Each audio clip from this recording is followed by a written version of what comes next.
York, a powerful storm sparks a clash of the titans, and Captain Z risks everything to raise a colossal barge. If I would fail over here, my name in the industry I work for so hard would be destroyed.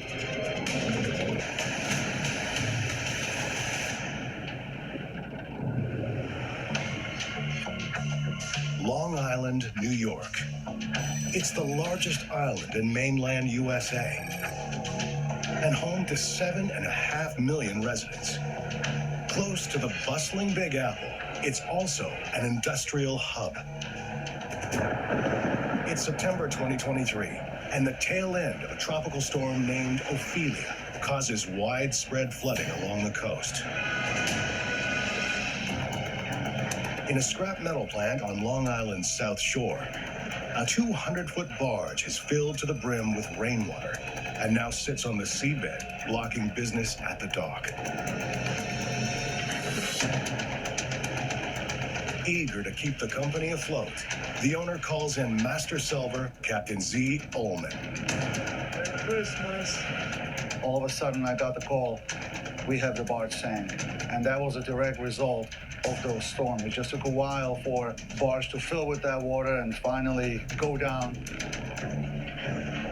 But this job is a first for Z. This is a hopper barge with a huge cargo bin in the middle, and it's notoriously difficult to raise. I hear the voice of a friend of mine, you can never raise a hopper barge, you always need a crane. Without massive construction equipment, most salvers would turn this job down, but not Captain Z. I never say no to work, especially in this situation. It's a new client for me, a new huge company, and big barge for me to prove myself again. Z's a marine salver's answer to MacGyver. Instead of using a crane, he gets creative with some plywood, a saw, and some major pumping power. These are the suction hoses. They'll go inside to the barge. Each hatch will have 2 pumps. So the one suction hose, second suction hose. Each hatch has to have a snorkel. As we're pumping, the air goes in there, and that's how we're gonna get the buoyancy. In the barge's hull are 6 airtight compartments, some now filled with water. Z will cover the manholes to the flooded chambers with homemade salvage hatches, each fitted with 2 pump hoses to draw out water and a snorkel to suck air in. Pump the right compartments and the barge should rise.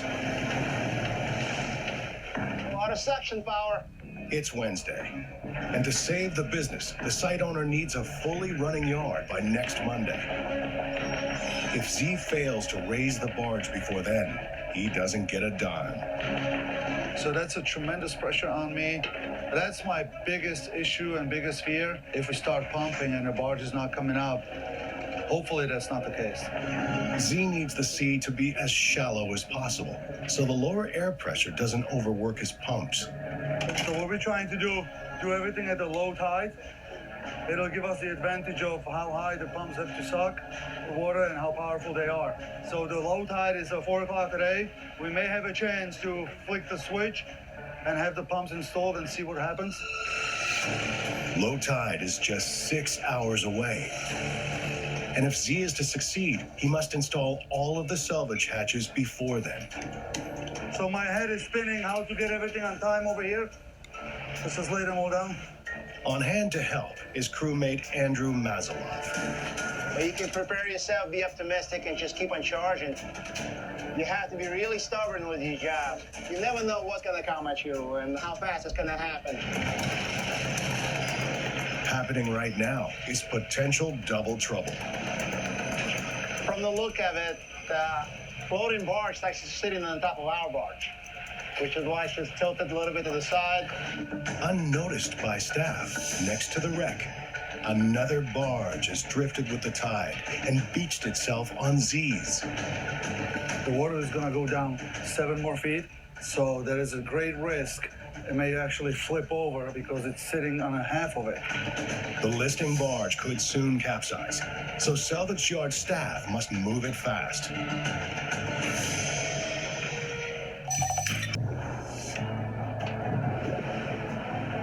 It's mid-fall in New York, and on Long Island South Shore, Captain Z races to salvage a monster hopper barge. It's 200 feet barge, so it's not like 25 feet little sport boat. Z's plan to pump the vessel will only work during the incoming low tide, but stopping his salvage in its tracks is another 200-ton barge beached upon Z's wreck. So shoremen resort to desperate measures to save a second shipwreck. They're trying to offload the material to make it light, and with the excavators, push it off and slide it off the sunken one. So until they offload this barge, we're stuck. We're not going anywhere. So now it's just a waiting game.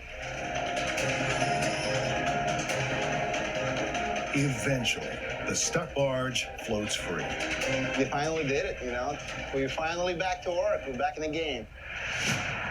I'll go in with the first hatch, right? All right. Put it in there on that side. We decided to do only 5 hatches. We realized that one end of the barge gets washed with the water at the low tide. So the plan is use the pumps at the deep end. The floating bow may be a sign that the front end is full of air. So Z hopes 10 pumps connected to 5 hatches in the rear will be enough to raise the barge. The 2-man team sets up to install Z's custom-built hatches. Perfect. But one false move on this mission could bring catastrophic consequences. Because if Z opens a hatch full of air, it will suck in everything nearby, including Z. That could be potentially hazardous for myself to be close to it. Trapped air release causes a quarter of all diving deaths, so Z must proceed with caution. It's very difficult. They have the lock mechanism. I have to unscrew the handle, and some of the hatches, they're very tight. The tighter the lock, the higher the chance of an air pocket. The first lid opens with no problems. So there is a hole in the deck of the barge right now, and my custom salvage hatch gets installed over. Z carefully aligns the hatch to entirely cover the hole, making sure that there are no gaps. Then he securely bolts it down. But luckily, our salvage hatches are direct fit. Z installs the next 3 hatches without a hitch, leaving him with just one more left to fit. Watch out. The final lid is stuck tight, a surefire sign of a potentially deadly air pocket. So here I am pounding on a hatch with the sledgehammer, and what I realized, the hatch has a lot of suction because there is air trapped. To make sure the barge comes up straight, Z has no choice but to open this lid. So with great caution, he continues. Up top, Andrew has no radio comms to check on Z. Only the telltale signs of bubbles reveal what's happening below. Air starts aggressively bubbling up. So it looks like he opened up one of the hatches, which had air pocket in it. Z might be in serious danger, so Andrew hunts for signs that he isn't hurt.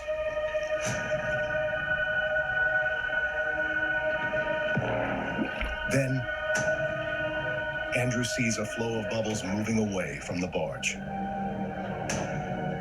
You see on the side, he's okay because his bubbles are traveling toward us.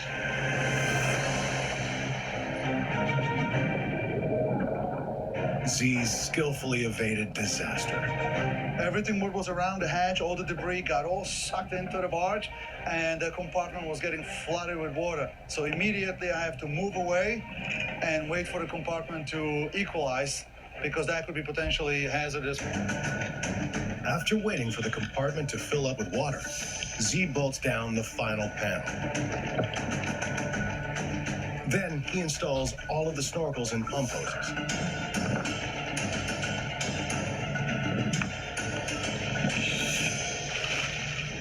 hatches are in place, so hopefully the pumps will work and we'll see how it all behaves. Just in time for the low tide, the team turns on the pumps. And as planned, they begin to drain the barge.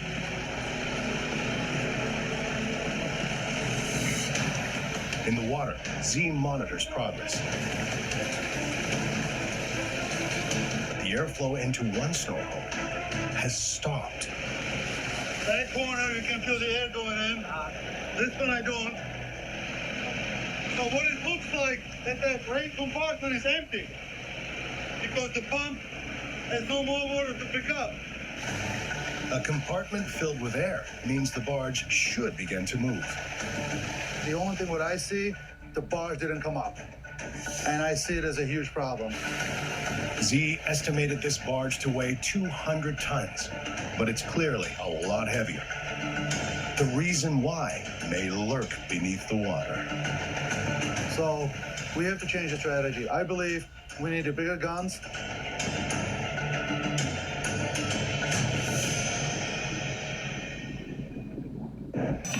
Outside New York City, on the south shore of Long Island, a scrapyard must be back up and running in 72 hours or face closure.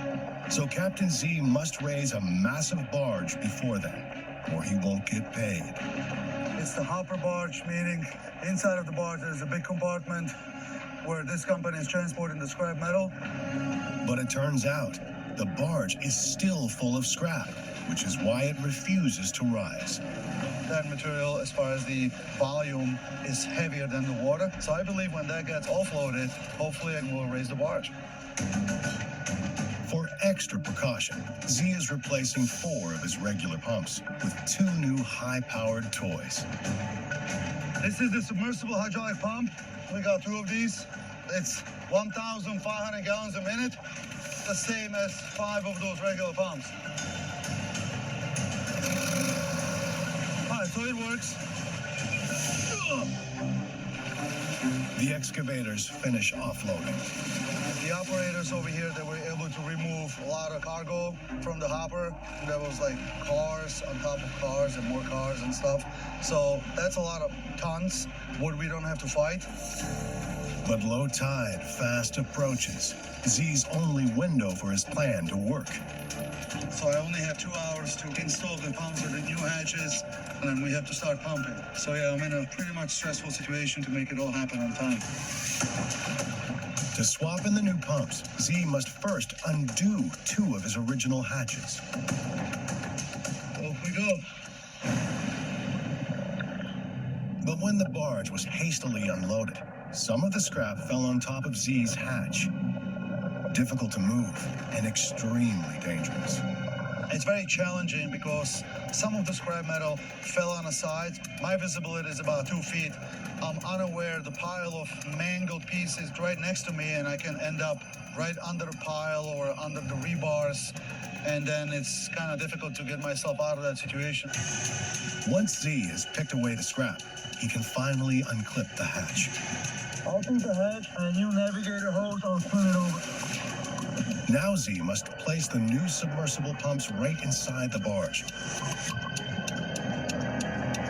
But maneuvering the 45-pound devices underwater is a tough job. Z heaves them into the holes, then clips down the new custom-cut hatches.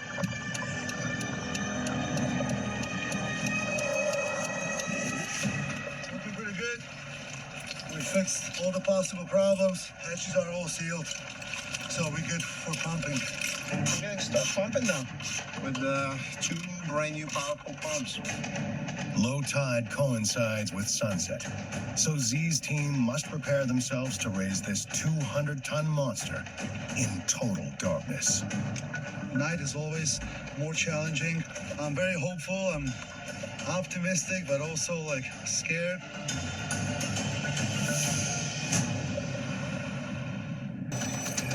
It's Saturday evening in New York on Long Island, All right, go, go, go. and Captain Z must raise a 200-foot barge before Monday, or he doesn't get paid.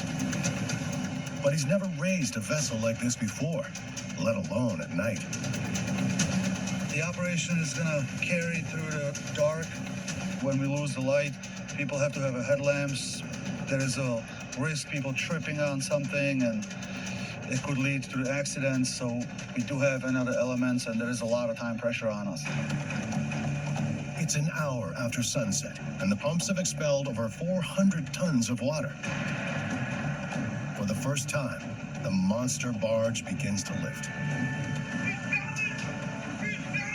One side came up like about 8-10 feet, I would say. The other side started to come up, so that was an exciting moment. And finally, you kind of realize how huge this thing is. So we got exactly half of the barge up. It was exciting to see that the pumps are working, the system works. But this hopper barge carries 500 tons of water in its hold. And as it breaks the surface, it drags the vessel down. So as soon as the entire bin wall is up, Z must immediately drain the hold. The forward end, we were missing about 10 inches from that wall to break the surface. If Z can't get the final corner to break the surface, he can't drain the hold. On the one deep end, we literally need like 4 more inches of lift. We're not having it. Z must think fast. So he commandeers 2 excavators to clamp the barge in position. And each machine hauls 10 tons on the barge's port side. We use the machines to grab on the bin wall and try to pull the barge up. Then we use the machines to push on the high end, trying to like level it so the other side came up. The port side moves, but the sunken starboard side doesn't shift an inch. So to level out the lift, Z's colleague Andrew ties a strap to one excavator. Then Z hooks it to the submerged starboard wall. And the drivers crank up to full throttle.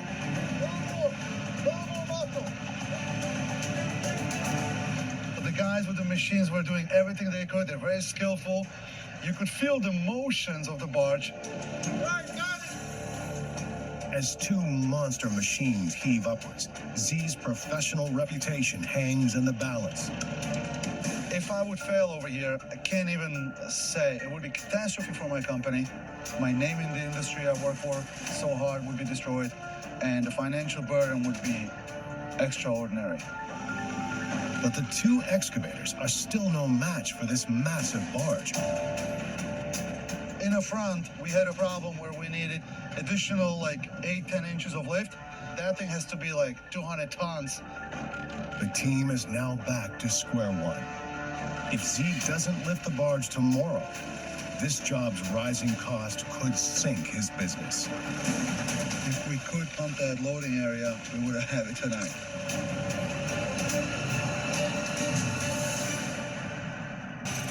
Just days after Long Island is battered by a tropical storm, and as sailors rush to raise a barge, the weather once again takes a turn for the worse. The rain. Rain was almost flying horizontally. It was like a needles. We got hammered, but I mean hammered by weather. If sleep-deprived Z doesn't raise the barge today, the site owner will take him off the job, causing him a massive financial blow. Yesterday we had it 80-90% up. One corner of the barge was 5 inches below the water. As a solution, we're installing 4 more pumps on that corner. So logically, it has to come up. But in this game, when it rains, it pours. Got a crack in the pump. There's nothing on the fitting, nothing we can tie. The pump is stripped. Wow. So right now, basically we have to decommission the pump and put the whole new patch pretty much the old way like we did before with the small pumps. The team's pumping power has taken a serious hit. But Z can't afford to fail. So he soldiers on, installing 4 more pumps on the far front side of the barge. So here's the last snorkel. It's low tide and Z's last chance. 16 pumps cast out 6,000 gallons of water per minute from the battered barge. And after 30 minutes, the vessel begins to rise. Z's newly installed pumps drain the front, and the cargo bin wall finally breaks the surface. Hopefully, we're going to be able to empty that pool and restore that buoyancy fast enough. But 500 tons of water in the hold drags the barge back down, so the team must dash to drain it. The machines are still holding a lot of weight of the barge, clammed onto the perimeter wall, so it's above the water. 22 pumps are pushed to their operating limits. Hopefully we can pump it out and help it come up. I just can't be watching it anymore. Hopper barges like this are not typically raised by pumps and excavators, but huge construction cranes. Voice I have in my head from a friend of mine, if you ever come over the hopper barge, you can never raise it the way you raise the other barges. But Z is using his trusted technique, but his pumps are beginning to burn out. Now we're running into the issue where our pumps are quitting, so we have like another new challenge. We keep swapping the pumps and chasing them around. The team continues with the generator juggling act until eventually the barge is buoyant. This is the time when I can say with confidence, we got it. 100%, super excited. So we got the barge floating. The only thing that I didn't know, how much effort is it gonna take? Now I know that a hopper barge can be raised with my system. Z's saved a scrap company from closure and has proven he can accomplish what some believed was impossible.